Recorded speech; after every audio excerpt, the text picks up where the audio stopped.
Subscribe now and press the bell icon. Never miss an update. बिस्मिल्लाहिर्रहमानिर्रहीम, अस्सलाम वालेकुम। Physics 101 के असाइनमेंट में मैं आपको वेलकम करता हूं। दोस्तों, ये असाइनमेंट शुरू करने से पहले कुछ चीज़ें मैं आपको लाजमी बताना चाहता हूं कि ये असाइनमेंट मैं इसमें सिर्फ आपको आइडिया सोल्यूशन दूंगा, ठीक है। इसमें मैं आपको वर्बली बताऊंगा कि आंसर क्या हो सकता है। आपने सिर्फ क्या करना है कि उस आंसर को आपने अपनी वर्डिंग में लिख देना है और आपने क्वेश्चन को गौर से समझना है, क्योंकि क्वेश्चन इसमें जितने भी हैं वो सारे कंसेप्चुअल हैं और आपका अगर कंसेप्ट अच्छा हो जाएगा तो आप बड़ी आसानी से इसका आंसर दे सकते हैं। दूसरा, इस वजह से मैं आपको आंसर नहीं बता रहा क्योंकि कॉपी पेस्ट का मसला हो जाता है, ठीक है। फिर अच्छे जब आप खुद से लिखेंगे तो उसमें काफ़ी सारी चेंजिंग्स हो जाएंगी, ठीक है। तो इस तरह आप कॉपी पेस्ट के मसले से भी बच जाएंगे। अभी जो पहला क्वेश्चन है वो थोड़ा सा ट्रिकी है, वो आपने गौर से देखना है कि उसमें क्या कह रहा है। क्वेश्चन नंबर 1 में वो कह रहा है कि इज इट ट्रू और wrong that if anyone say that can something that is speeding up it means it is also have a negative acceleration. Either true or wrong, justify your answer with solid reason. ठीक है। Negative acceleration को आपने confuse नहीं करना deceleration के साथ, ठीक है। नेगेटिव एक्सेलरेशन का बेसिकली मतलब क्या है कि एक्सेलरेशन आपको डायरेक्शन देता है कि कौन सी डायरेक्शन में एक्सेलरेशन हो रही है, ठीक है। तो इसको आसान समझने के लिए सबसे पहले ये कि आपने देखना है कि एक्सेलरेशन नेगेटिव आप किस डायरेक्शन में लेते हैं, ठीक है। इसकी एक एग्जांपल समझते हूँ तो मैं आपको अच्छे से समझ आ जाएगी। ये देखें, ये आपको एक पॉइंट मैंने दिया है, इससे जो राइट साइड पे है, इस साइड पे मैंने कहा कि एक्सेलरेशन की डायरेक्शन पॉजिटिव ली है, ठीक है। और ये वाली जो डायरेक्शन है जो लेफ्ट साइड वाली है, इसको मैंने एज ए नेगेटिव एक्सेलरेशन लिया है, ठीक है। अभी अगर कोई चीज नेगेटिव एक्सेलरेशन की तरफ स्पीड अप कर रही होगी तो एक्सेलरेशन की डायरेक्शन तो नेगेटिव होगी, लेकिन वो जिसम उस सिमत में एक्सलेट कर रहा होगा। जैसे इसमें ये देखें, ये एक ऑब्जेक्ट है, वैसे मैंने इसको डायरेक्शन एक दी है कि उसकी इनिशियल वेलोसिटी इतनी थी, ये वाली यहाँ तक, ठीक है, और इसकी फाइनल वेलोसिटी यहाँ से लेकर यहाँ तक। अब अगर इन दोनों का मैग्नीट्यूड देखें तो जो ये वाली इनिशियल वेलोसिटी, इसकी मैग्नीट्यूड कम है अगर इसकी डायरेक्शन है, यानी कि एरो की डायरेक्शन की लेंथ को देखें तो, और ये जो फाइनल वेलोसिटी है ये आपकी ज्यादा है। तो ज्यादा में से कम, तो इसका मतलब क्या है कि जिसम, जाहिर बात है अगर फाइनल वेलोसिटी आपकी ज्यादा है तो उसका मतलब क्या है कि जिसम स्पीड अप कर रहा है। लेकिन चूंकि इस डायरेक्शन में मैंने एक्सेलरेशन को नेगेटिव लिया है तो इसलिए एक्सेलरेशन बेसिकली नेगेटिव एक्सेलरेशन है, क्योंकि उसकी डायरेक्शन नेगेटिव है, ठीक है। तो इसका मतलब है कि जिसम स्पीड अप तो कर रहा है लेकिन उसकी एक्सेलरेशन नेगेटिव होगी, ठीक है, क्योंकि वो नेगेटिव डायरेक्शन में एक्सेलरेशन हो रही है, ठीक है। तो आपने इसको कंफ्यूज नहीं करना डीसेलरेशन के साथ, ठीक है। डीसेलरेशन का मतलब क्या होता है कि जिसम आपका स्लो डाउन हो रहा है, एक्सेलरेशन की वैल्यू कम हो रही है, जबकि नेगेटिव एक्सेलरेशन का मतलब है कि आपकी एक्सेलरेशन ज्यादा भी हो सकती है, कम भी हो सकती है, लेकिन उसकी डायरेक्शन जो है वो अपोजिट है। जिस डायरेक्शन में आपने एक डायरेक्शन में आपने पॉजिटिव लिया एक्सेलरेशन, उसकी जो अपोजिट डायरेक्शन है उसमें एक्सेलरेशन नेगेटिव होगा और वो स्पीड अप भी हो सकता है, ठीक है। तो ये पहले क्वेश्चन में आपने आंसर क्या देना है कि आपका एक्सेलरेशन नेगेटिव हो सकता है, यानी कि बिल्कुल ये स्टेटमेंट ठीक है कि जिसम स्पीड अप भी हो रहा है और उसकी एक्सेलरेशन नेगेटिव है, यानी कि नेगेटिव एक्सेलरेशन है। उसकी नेगेटिव एक्सेलरेशन से मुराद है कि वो नेगेटिव डायरेक्शन में मूव कर रहा है, तो इस वजह से उसकी डायरेक्शन, उसकी जो एक्सेलरेशन है वो नेगेटिव है, ठीक है। आगे क्वेश्चन नंबर 2 को देखें। Is it possible for an object with zero acceleration have velocity? If yes, give an example. If not, give its proof. ठीक है। जीरो एक्सेलरेशन का मतलब क्या होता है? अगर आपकी वेलोसिटी चेंज नहीं हो रही, ठीक है, वेलोसिटी, क्योंकि एक्सेलरेशन क्या होता है? चेंज इन वेलोसिटी होता है। अगर वेलोसिटी चेंज नहीं हो रही तो इसका एक्सेलरेशन ज्यादा जीरो होगा। मसला एक जिस्म है वो 20 मीटर पर सेकंड के लिहाज से मूव कर रहा है एक सर्टेन डायरेक्शन में, उसकी डायरेक्शन चेंज नहीं हो रही, ठीक है, ना उसकी एक्सेलरेशन ना उसकी वेलोसिटी की वैल्यू चेंज हो रही है और ना उसकी डायरेक्शन चेंज हो रही है, तो उसकी एक्सेलरेशन क्या होगी? जीरो होगी। इसका मतलब है जिसम मूव तो कर रहा है कांस्टेंट वेलोसिटी के साथ, लेकिन उसका एक्सेलरेशन जीरो है, ठीक है। तो इसलिए आपने एग्जांपल कौन सी देनी है? आपने कोई भी अपने पास एक लिख देना है कि एक ट्रेन एक सिमत में किसी भी मीटर फी सेकंड से रफ्तार से जा रही है, ठीक है, उसकी डायरेक्शन भी चेंज नहीं हो रही, तो मैग्नीट्यूड भी चेंज नहीं हो रहा, तो इसका मतलब है उसकी वेलोसिटी क्या है? कांस्टेंट है। तो कांस्टेंट वेलोसिटी का क्या होता है? एक्सेलरेशन जीरो होता है, ठीक है।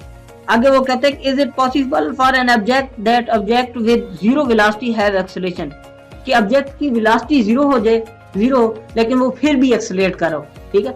तो इसकी एग्जांपल आप क्या ले सकते हैं, आप मसलन एक पत्थर लें, पत्थर को हवा में फेंके, ये जब मैक्सिमम हाइट पे जाएगा तो उस हाइट पे उसकी वेलोसिटी क्या हो जाएगी, 0 होगी, क्योंकि वो एक लम्हे के लिए उधर रुकेगा, फिर नीचे की तरफ यानी कि नीचे की तरफ एक्सेलरेट होना शुरू हो जाएगा। तो जिस पॉइंट पे वो रुकेगा उस पे उसकी वेलोसिटी तो 0 होगी, लेकिन उसका एक्सेलरेशन 0 नहीं होगा।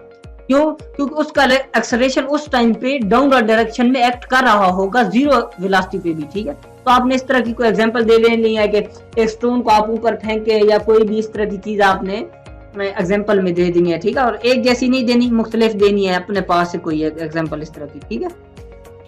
आगे क्वेश्चन नंबर 3 है आपका, in Newton famous event that why apple always fall to the earth, suppose that the weight of the apple is 2.5 Newton, then calculate the force that does apple exert on earth. यानी कि जो आपका सेब है वो force कितनी लगा रहा है जमीन पे, and also mention the direction of calculated force. तो हमने उस फोर्स की एक तो डायरेक्शन बतानी है और दूसरी क्या बतानी है कि फोर्स की मैग्नीट्यूड कितनी है, ठीक है। देन कैलकुलेट फोर्स, ठीक है। आपने फोर्स की मैग्नीट्यूड बतानी है जो कि आपका सेब लगाएगा उस पे अर्थ पे।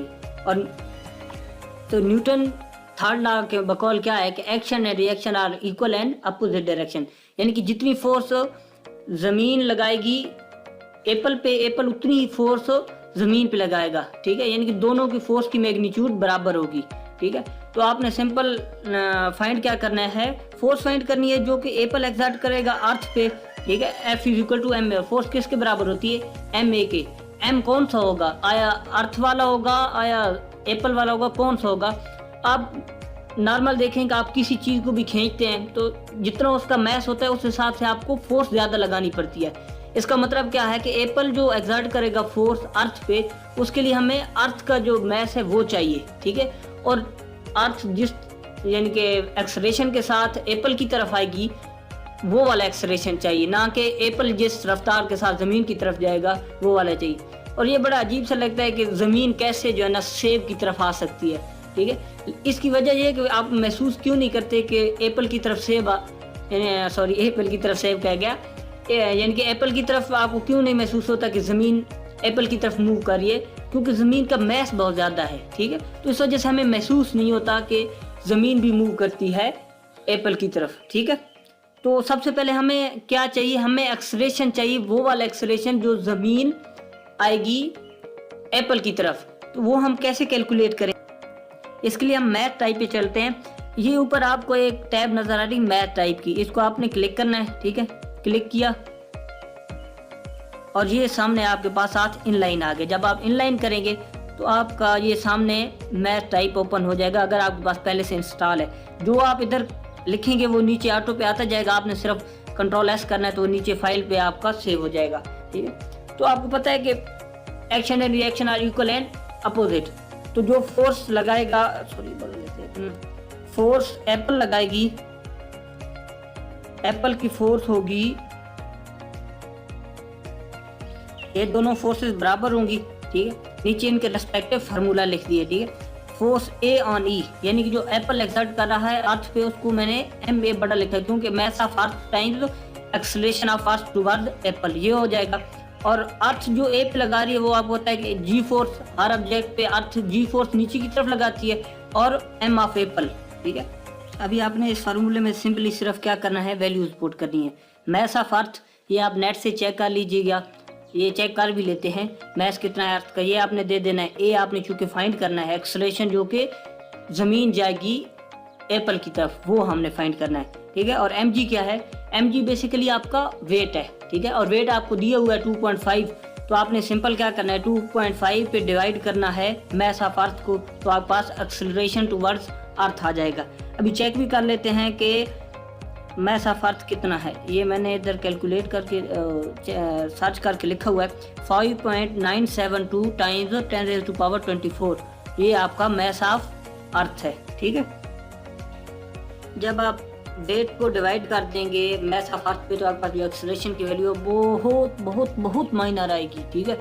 इतनी माइनर आएगी कि हम सोच भी नहीं सकते। इसी वजह से तो हमें महसूस ही नहीं होता कि ज़मीन भी अर्थ यानी कि ज़मीन भी मूव करती है एप्पल की तरफ, तो इसका एक्सेलरेशन बहुत ज़्यादा माइनर होगा। ठीक, ये आप जब कैलकुलेट करेंगे ना कैलकुलेटर पे तो आपको समझ आ जाएगी कि ये बहुत माइनर वैल्यू आती है। ठीक है, तो ये आपकी ए की वैल्यू आ जाएगी, मैंने नेट से कैलकुलेट की है 4.186 times E raise to power मतलब 10 रेज टू पावर -26, ये आपका आंसर आ जाएगा ए का। ठीक है, अभी इस ए के आंसर को आपने मास ऑफ अर्थ के साथ मल्टीप्लाई करना है। जब फोर्स को या मास को मल्टीप्लाई करेंगे, जो एक्सेलरेशन हमने निकाला है, तो हमारे पास आंसर आ रहा है 2.5, यानी कि एप्पल जो अर्थ पे फोर्स लगाएगा उसकी मिकदार उसके वेट के इक्वल होगी, क्योंकि वेट आपको पहले दिया था 2.5 है। ठीक है, और इसकी डायरेक्शन कौन सी होगी?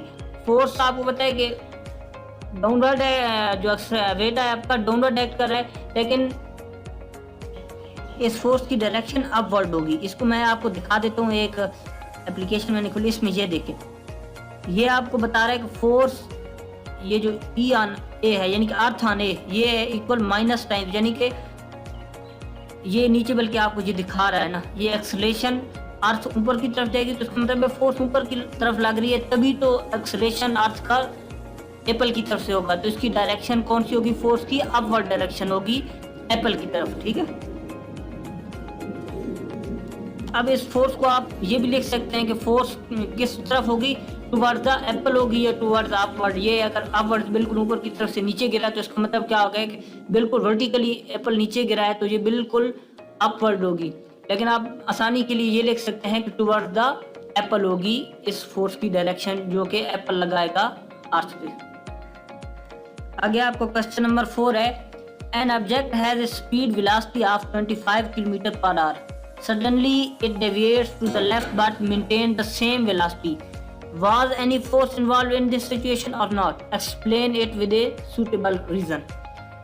इसका ये है कि आप देखते हैं कि कोई एक चीज़ मूव कर रही है, जैसे सर्कुलर ऑर्बिट में चीज़ें मूव कर रही हैं, ठीक है, उनकी स्पीड तो सेम है लेकिन वो कॉन्स्टेंटली उनकी डायरेक्शन चेंज हो रही है। किस वजह से?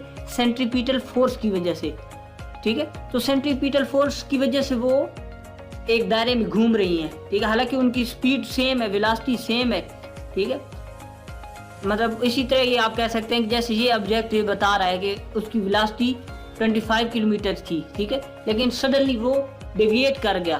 तो उस डेविएट की वजह क्या हो सकती है? मसलन आप एक मदार में छोड़ते हैं सैटेलाइट, ठीक है, वो ज़मीन से जाता है, जब वो सैटेलाइट पहुंचता है मदार में तो वो घूमना शुरू कर देता है। ठीक है, हालांकि उस पर कोई एक्सटर्नल कोई फोर्स तो नहीं अप्लाई हुई, लेकिन वो फिर भी घूमना शुरू कर देता है। तो वो घूमना किस वजह से शुरू कर देता है? सेंट्रीपिटल फोर्स की वजह से। तो हम कहेंगे कि इधर फोर्स इन्वॉल्व है। ठीक है, तो आपने इस तरह इसका आंसर लिख देना है। इसकी एग्जाम्पल आपने मुख्तलिफ देनी है, सब ने एक जैसी नहीं देनी, ऐसा ना हो कि आप सबको फिर 0 मार्क्स मिले। ठीक है, उम्मीद है तो ये सोल्यूशन आपको अच्छा लगा होगा। इंशाल्लाह आगे भी कोई अगर असाइनमेंट वगैरह आएगी तो हम उसका भी सोल्यूशन देख लेंगे। अगर इन चारों क्वेश्चन में कहीं भी आपको कोई समझ नहीं आती, किसी पॉइंट की कंफ्यूजन है, तो आप नीचे कमेंट सेक्शन में बताइएगा, इंशाल्लाह आपकी क्यूरी को रिजॉल्व करूँगा। खुदा हाफिज़।